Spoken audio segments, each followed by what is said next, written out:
हवामान अभ्यासक मुक्काम पोस्ट हुगळी धामणगाव तालुका शिलो जिल्हा परभणी। आज आहे 21 मार्च 2024। आजपासूनचा सर्व शेतकऱ्यांचे अंदाज येत आहे, कारण की सध्या शेतकऱ्याचा हरभरा काढणी चालू आहे, गहू काढणी चालू आहे, हळद काढणी चालू आहे।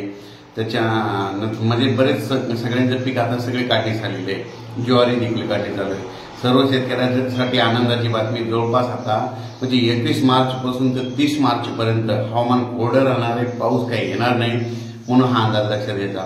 फक्त 21 मार्च पासून फक्त वातावरणामध्ये ढगाळ वातावरण राहणार आहे, पण ढगाळ वातावरण राहिल्यामुळे उन्हाची तीव्रता वाढत जाणार आहे म्हणून हे अंदाज लक्षात घ्यायचा। आता विभागावर बघायचं झालं तर राज्यामध्ये 21 मार्च ते 30 मार्च पर्यंत उत्तर महाराष्ट्रामध्ये ढगाळ वातावरण राहणार आहे आणि उन्हाची तीव्रता वाढत जाणार आहे आणि रात्रीच्या गारवा जाणवणार आहे म्हणून हा अंदाज लक्षात घ्यायचा।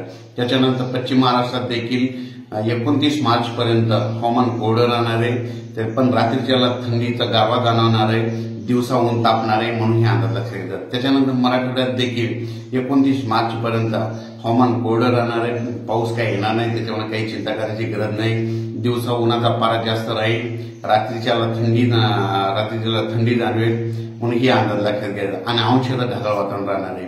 त्याच्यानंतर पूर्व विदर्भ आणि पश्चिम विदर्भ, पूर्व विदर्भ आणि पश्चिम विदर्भातले सर्व शेतकऱ्याला सांगू इच्छितो, जवळपास आता 10-12 दिवस पाऊस काही येणार नाही, त्याच्यामुळे काही चिंता करायची गरज नाही।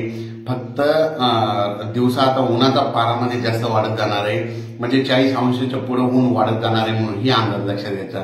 म्हणजे पूर्व विदर्भ, पश्चिम विदर्भ आणि मराठवाड्यामध्ये उन्हाची तीव्रता वाढत जाणार आहे, 41-42 अंशापर्यंत उन्हाची पारा वाढत जाणार आहे म्हणून ही अंदाज लक्षात घ्यायचा।